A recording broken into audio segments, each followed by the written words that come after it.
Yo, what's going on, guys? This is Houston Sports Talk back into the video today. And today, the Golden State Warriors season has ended.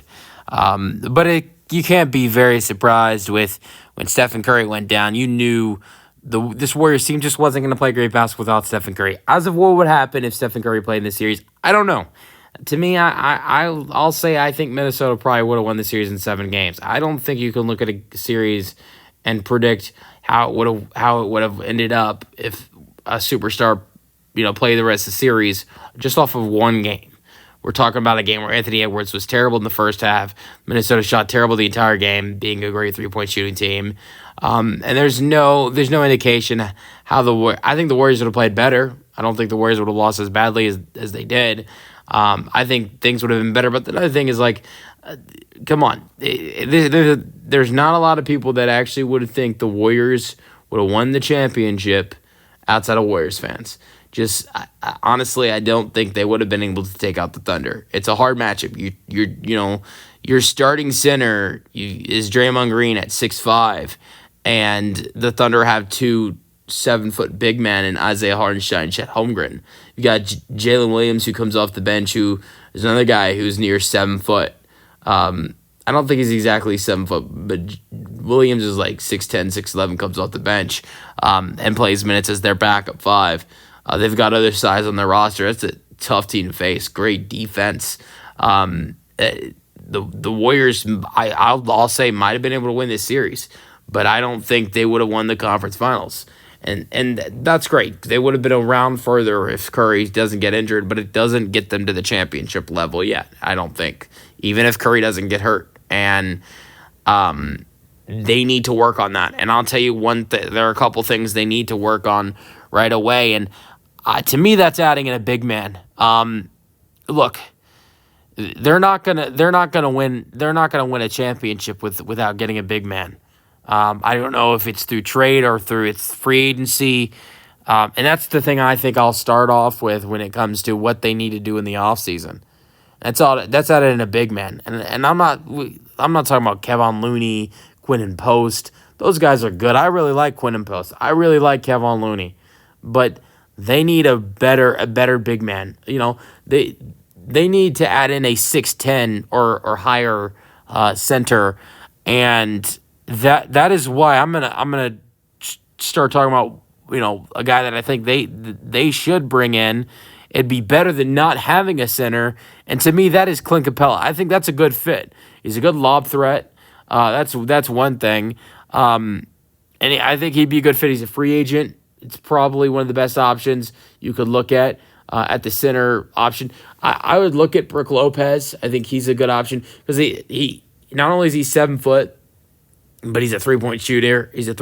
So he kind of fits well with this Warriors team. But I think Capella could work too.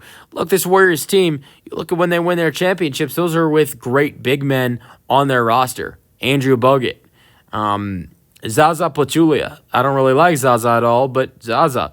JaVale McGee. David West. You just look at all the big men they had playing on their teams back then in 2016-17 season, 2017-18 season. You can even look at a younger Kevon Looney as well. Jordan Bell maybe even. They had a lot of guys like that on their roster. And look, to me, as much as I like Quinton Post as a young stud, as much as I like Kevon Looney, I don't think having those two guys as your 2 big men are as powerful as some of the big men the Warriors used to have back in the day of JaVale, Zaza, when they had those 2 guys in the 16-17 season, mix in some David West with those 2 guys. And then, Andrew Bogut the years before that. And, the 2017-18 season, you had the following of Zaza, McGee, Jordan Bell, and Kevon Looney. So they've always had great big men. They need to add to that. And I think Clint Capella would be a great fit. Rebound champ a couple years ago in the 2020-21 season. This year he did start to play less because of the stud that is in Atlanta, Onyeka Okongwu. Really great player, had a really, really good season, probably one of the best of his career. And Capella started to see less minutes. Even though he only played 21 minutes per game this year, Capella still averaged almost a double-double of 9 points and 9 rebounds. Capella still averaged a block per game, even though his minutes per game were the lowest since his second season, the 2015-16 season with the Rockets. Or sorry, the 2016-17 season with the Rockets. And so, yeah, you look at what he did a little when playing a little bit more the year before the 2023-24 season, played 26 minutes per game in 73 games, averaged 12 and 11. That's what he did playing just 5 minutes more, playing 26 minutes a night. 2022-23 season averaged 12 points and 11 rebounds per game. You want to look at his last season where he played 30 or more minutes per game, 63 games in the 2020-21 season with the Atlanta Hawks.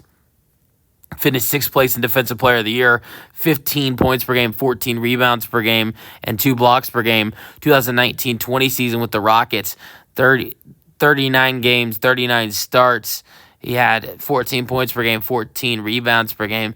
2018-19 season with the Rockets, 16.6 points per game, 13 rebounds per game. That's some amazing chemistry with James Harden in Houston. So, look, Stephen Curry can be, I don't know. Look, he's not very used to this.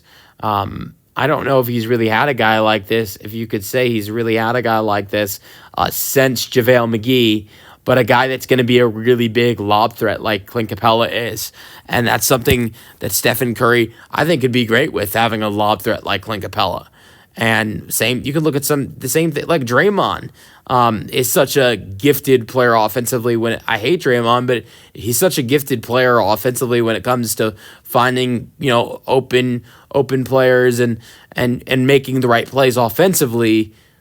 That I think that it would be great if he had a big man on the floor he could just throw a lob to. I think Draymond would love that offensively.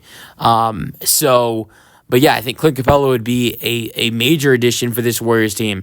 But that's not it. It's not like, oh yeah, Clint Capella, bring him in, we're a championship contender now. No, I don't think that's it. I think this is where the Jonathan Kuminga discussion begins, what you do with him. Personally, I don't bring him back. I love what Jonathan Kuminga did at the end of the series. He was phenomenal. I'm not doubting it. He's 22 years old and played the way he did at the end of the series. But the fact is he doesn't play as good. It doesn't seem when, and doesn't get the opportunities as well when Stephen Curry is healthy or when Jimmy Butler and Steph are healthy. It seems like the Warriors are committed to that. Honestly, I have a friend that said to me that I think he's more of a Curry fan than a Warriors fan, if I be honest.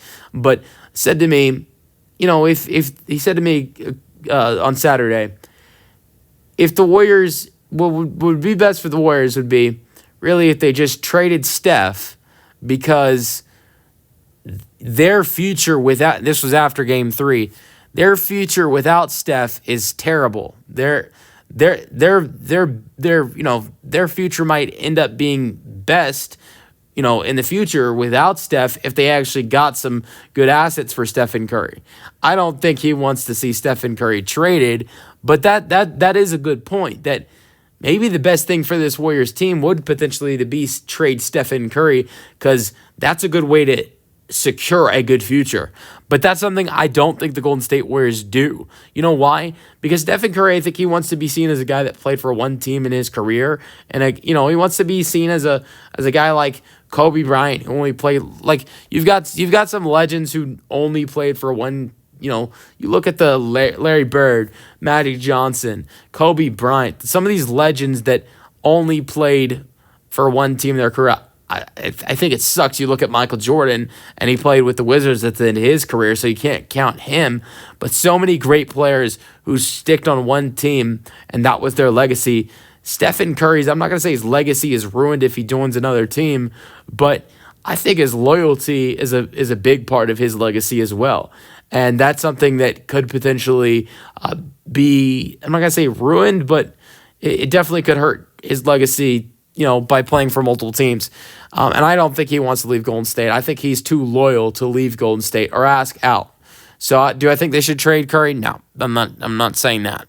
But so I think getting into the Jonathan Kuminga conversation, I don't know. I think that Kuminga is a big part of the future when Steph is gone. I'm not doubting he is. And I don't know how much time Steph has left because Kuminga's a restricted free agent. There's a specific team I'm going to get into. The Brooklyn Nets are very, very interested in Jonathan Kuminga, this 22-year-old. To the point where there's these rumors going around that they're willing to pay $25, $30 million a year. And, I don't know if the Warriors, as much as I like Kuminga, as much as I think the Warriors should bring him back, I don't think he's worth that to the Warriors. To the Nets, oh yeah, I think he's worth it. But I don't think you're going to see the full potential of Jonathan Kuminga in a Golden State Warriors uniform until Stephen Curry retires. I think that's when you see the full potential of him. Or, when I don't think they're gonna give him the full keys to this team as long as Steph is still around. And you might as well let him go to Brooklyn. You can work out a sign and trade with the Brooklyn Nets and get something real. You can get something back. You can get Cameron Johnson back in return, who averaged 19 points per game this year. This year shot 39% from three. He's a 39% 3-point shooter. I think he fits very well with this Warriors team. And when I say this, I'm not saying that I think, I'm not saying when I say this, I'm not saying I think that Johnson will have a better career than Kuminga, but I think Johnson right now is the better player than Kuminga. Johnson is 7 years older, but right now I think Johnson is the way better player and a better player to help compete. We're talking about everybody's healthy. Jimmy, Draymond, potentially Clint Capella if they bring him in. Like I said, if the whole squad's healthy. Not looking at what Kuminga's doing when there's no Curry. I think Cameron Johnson is the best to help. And so, yeah, but any, here's another thing. Helps with some size. He's 6'8". That'd be big. If you added in Cameron Johnson, this Warriors starting lineup, he's bigger than Draymond. Draymond wouldn't have to be the center anymore. That's the crazy thing.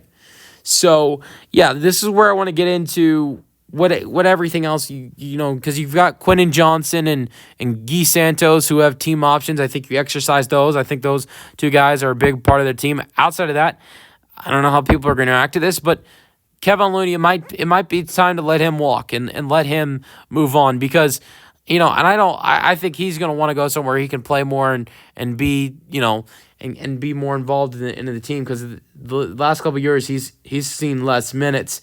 I think Quentin Post has an amazing future. I believe that he's a guy they need to really believe in next year as the backup center. So I would look at Quentin Post to be the guy to be that backup center next year. But like I said, I think Guy Santos, Quentin Post, you got to exercise their team options. Looney can walk. But like I mentioned, exercise those team options. I think signing Clint Capella is a must. And then it gets into this conversation of, and I don't know how this is gonna cause some drama, but Draymond Green potentially heading to the bench. If look, let's just say in the world where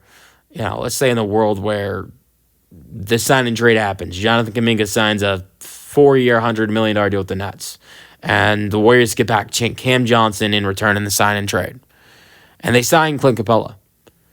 Honestly, I think Clint Capella needs to be in the starting lineup. To me, Cam Johnson is a starter. He's 6'8". He's an amazing 3-point shooter, just coming off averaging 19 points per game. Cam Johnson's not going back to the days we're in Phoenix where he'd be at 6-man, and Jay Crowder would start over him. So to me, Cam Johnson is a starter. If you're Draymond Green, are you okay moving to the bench, being that 6-man? Look, I don't think going to the bench could be a bad thing. Look, I think if you say to Draymond, you're still going to play the same amount of minutes, maybe just a tiny bit less, but you're still going to be playing the same amount of minutes, if not just a little bit less, and you're still going to be on the floor as the game ends, which is important. What is important is that we start off start off our games and the second half of the games with a 6'11" center out there, and Clint Capella was a monster rebounder and a sharpshooter like Cam Johnson, and that's just I don't think You could look at a lineup where it's Steph and Cam Johnson's at the 2, and you're playing really big, which would be unlike this Warriors team. And you've got Draymond, Jimmy, and Clint in the starting lineup. But I think that's a little too big, because then you're having either Jimmy or Cam playing the 2, and they're really forwards. So that's why I think Pajemski or Hield needs to be starting at the 2 next to Curry. Jimmy needs to be at the 3. Cam Johnson's at the 4. Capella's at the 5. Draymond's coming off the bench, playing the same role he plays when it's years past, just coming off the bench. I don't think it'd be any different. It'd just be coming off the bench. And then you have Gary Payton, Buddy Hield, Quinton Post, Moses Moody, Pat Spencer, Guy Santos. I'll tell you what right now. I don't think this Warriors team would have won a championship. I don't think. I doubt this Warriors team would have been able to take OKC in 6 games. I don't think that. I think OKC could have done with the Warriors in 5 games. Maybe, possibly 6. Maybe they could have won a second game against the Thunder. But I'll tell you guys what.